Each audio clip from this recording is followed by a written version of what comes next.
Hi, we're here in downtown Covington within sight of the skyline of Cincinnati, and we're here to visit with Kim Webb and the Emergency Shelter of Northern Kentucky.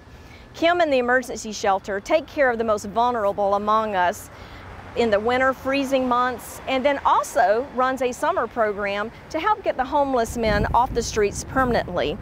Let's hear Kim and the Emergency Shelter story today on People of Northern Kentucky.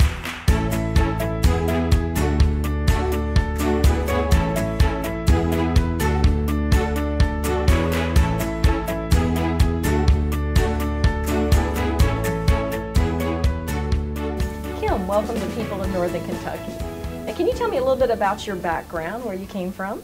Sure. I actually grew up outside of Cleveland, Ohio, in a town called Parma Heights. And I graduated from high school there many years ago. And I decided that I wanted to go far, far away from home for college. And so I played basketball in high school, and I was fortunate enough to get recruited. And so I did have a pick of the schools I wanted to go to.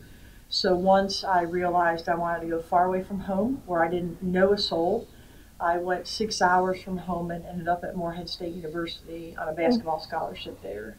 Cool. So that's kind of where I came from. And then, of course, love always factors into life. And so I met my husband there when I was finishing my undergrad. And when I graduated with my master's and he graduated with his undergrad, we ended up here, and he's actually from Northern Kentucky.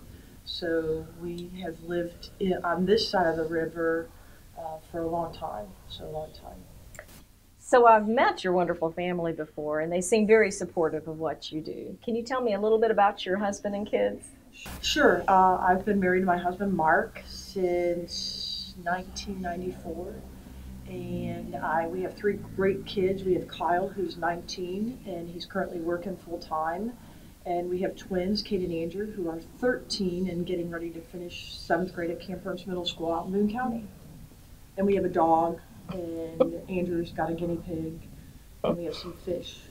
So can you tell those who are not familiar with the Emergency Shelter of Northern Kentucky, exactly what do you do here?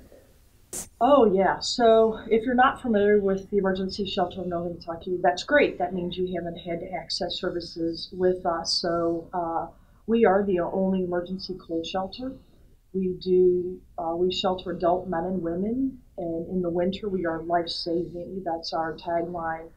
And life-saving in that, our goal is to make sure people wake up in the morning and that no one dies or suffers from exposure on the streets of Northern Kentucky.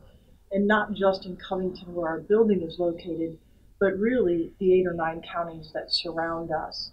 And that we're the only shelter that takes those actively addicted. We're the only shelter that's handicap accessible. We're the only shelter that takes a direct referral from a hospital or jail or police. We have 71 beds here. When we're above freezing, we fill those. When we're below freezing, we're going to work hard to find space for everybody, for every adult that needs sheltering. And it's an incredible experience in here to see it in action, and all the volunteers in the community coming together for this. Well, how do you fix the meals here? Oh my, it's probably one of our most popular things. We don't cook. So we are fortunate in that we have a volunteer meal calendar. And so one of the first things that fills up for us when we put the call out, and actually we're starting to schedule for next winter already, believe it or not. That's how committed people are to the meal calendar. You sign up to cook, and we sign you up, and you pick a day, or you can pick once, the first Monday of every month. You come down and you prepare the food, and you bring it down here. We give you the option to serve. We ask people to cook for about 65 to 70. It's a lot of people, and so a lot of individuals get together with other families, groups, organizations to come down and cook. And we give you the opportunity to serve it to the guests that come into the building that night. Now, why don't you cook here? Oh my, we don't have cooking facilities, for one. I don't even have an oven in the building. And two is that's really our focus is on life-saving, life-changing. And there's a volunteer network out there that's willing to do it for our guests. And so the meal becomes part of making sure that individuals stay in when they come in at 6 o'clock in the evening. we want them to stay in. We don't want them to come in and they have to exit and go somewhere else to get a meal. We want to make sure that that happens here, and it's probably a basic necessity in life, which is probably the other piece of this for us. So, you have to have your basic necessities met when you're homeless. That includes food. So I've been here on a winter night before, and I've heard y'all call out for showers. So obviously you offer showers. So the other things that we do, we're life-changing in our summer programming. So life-saving runs from November to March 31st. However, this past weekend, Thursday and Friday, actually, the temperatures dipped below 32, and so we opened our doors on an emergency basis. That's what our mission is. And so we actually had guests back in the building Thursday and Friday. And so we do that, life-saving, typically November 1st to March 31st. And then we take the month of April off to kind of clean up and regroup. And then we set for our 2 programs that run in the summer. The first is obviously the shower laundry that you mentioned. So we're the only consistent place for shower for an adult that's homeless or living in substandard housing, which happens a lot. They have the ability to come in and take a shower and have their laundry done, and we can help them with some material needs that they may have, some clothing needs as well.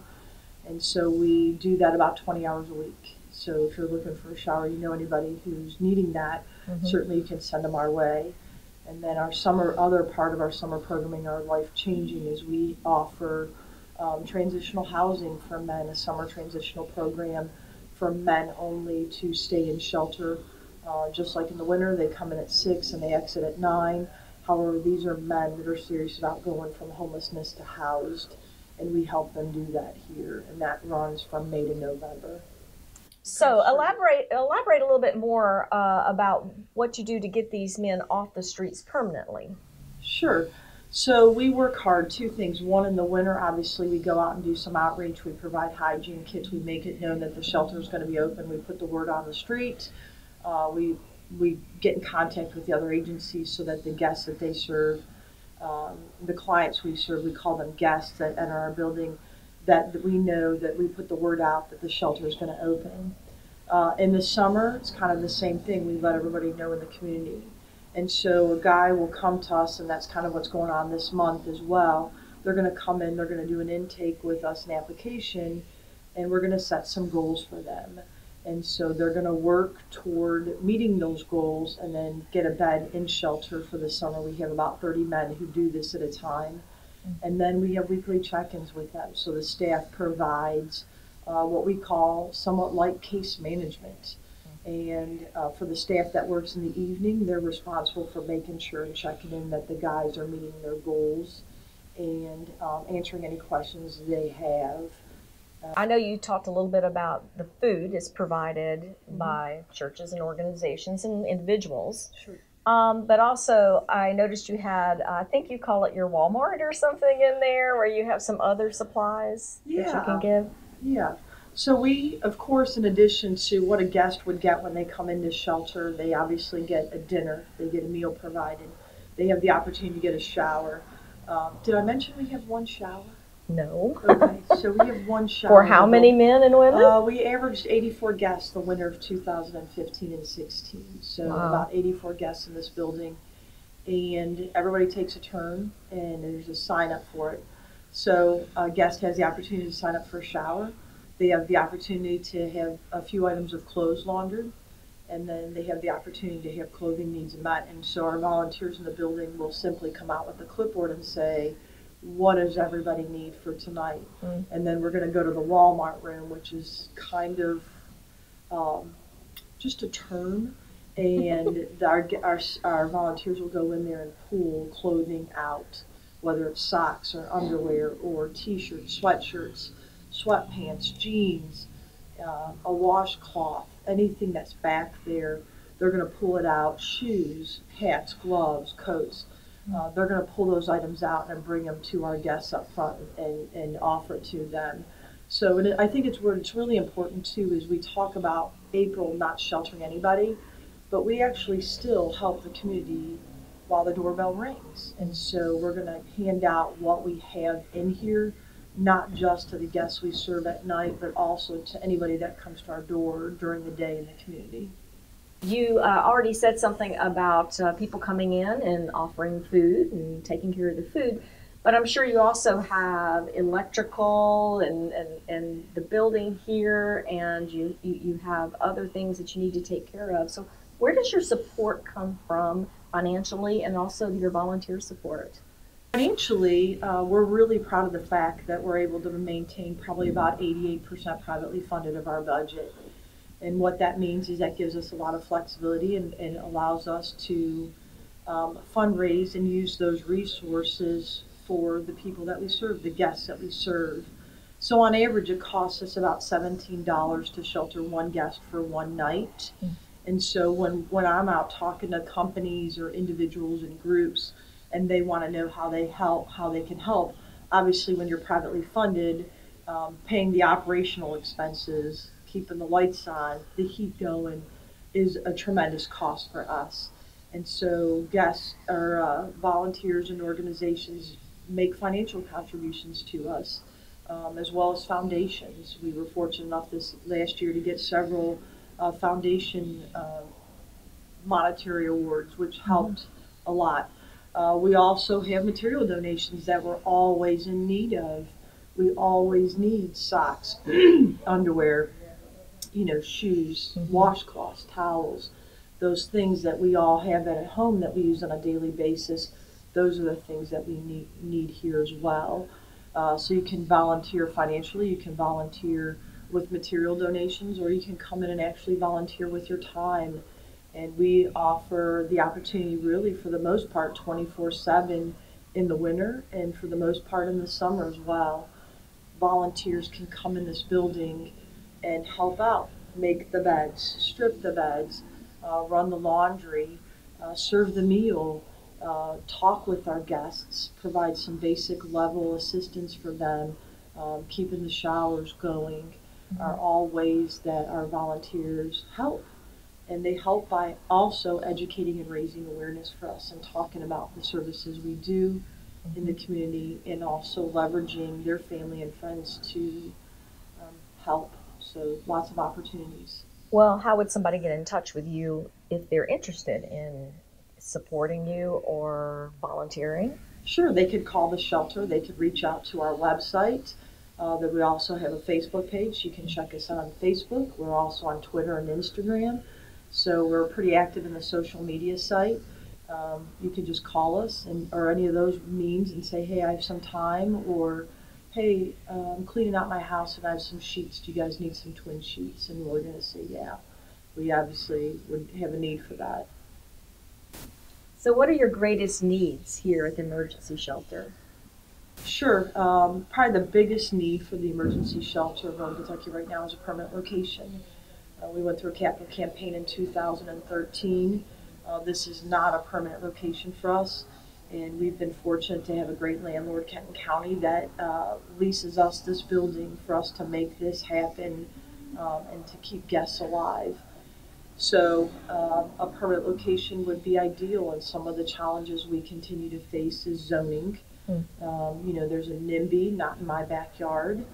We'd like to change that to YIMBY, yes, in my backyard, because we're a diverse population here in Northern Kentucky. And as someone who didn't grow up in Northern Kentucky, we're a really welcoming community, and we really should be working hard to make sure that we're inclusive with everybody. And so probably the need for a bigger shelter and a permanent location for us to effectively help those that are in crisis would be tremendous, to have more than one shower, to have, if I were to dream big, right, in my utopia, we would have an emergency family shelter. We would have an emergency summer shelter as well, because it's equally as hard to be homeless in the summer as it is in the winter, believe it or not.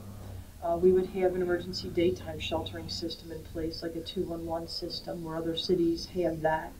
So in the winter or in the summer, most notably in the winter when the temperature is so cold and the federal buildings are closed for a holiday, the people that live on the street have no options, no resources. So I could dream big about all those things, in relation to the shelter, if I were to dream even bigger, it would be for Northern Kentucky to start addressing homelessness and the crisis that we're facing and the lack of affordable housing, that people, how quickly people are losing their housing.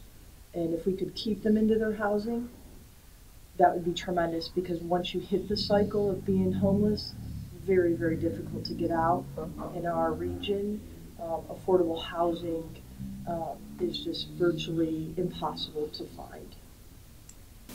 I imagine that this job's got to be pretty emotionally taxing. So what do you do about that? I run, I walk, I hang out with my family, I hang out with my friends.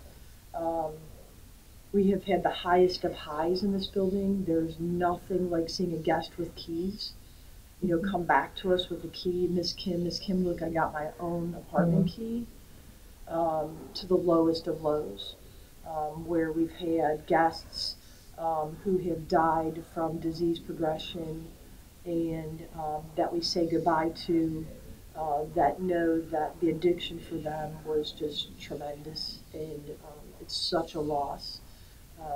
So we see the highest of the highs and the lowest of the lows, but for the most part, we all remain grateful to at least provide the service in Northern Kentucky. Well, you said one of the things you do to relax is to walk and to run. Sure. Is there anything else you love to do here in Northern Kentucky, maybe with your family or alone? Oh, we love hockey. We're a hockey family, so okay. I watch my boys play hockey quite a bit. My daughter rides horses, so I get to go out and see her ride. She's also taken up volleyball. We just like to hang out. We have fires in our backyard. We just kind of relax. I love a good laugh, so I love to hang out with my girlfriends and my friends to kind of burn off some energy, because this is a demanding job, and you do need to have time to step away to recenter. What are your favorite things about Northern Kentucky? What is my favorite thing about Northern Kentucky? I love that people want to help. I love the fact that in this community, every place I go, people want to help and they want to know how to help. I love that we have so much to offer in our region, whether it's the Florence Freedom, where I live out in Boone County, to Main Straws here in Covington, to out at Northern, and you can go out and check out a play. I was just at the Carnegie yesterday, seeing a great play called Disenchanted. There are so many things to see and do here that any weekend you'd be hard-pressed to be sitting at home. There are so many options to stay busy. Okay, well, thank you very much. You're welcome. We appreciate it. You're welcome. Thank you for joining us today. Every Thursday at 10 a.m., get to know your neighbor by catching a new edition of People of Northern Kentucky.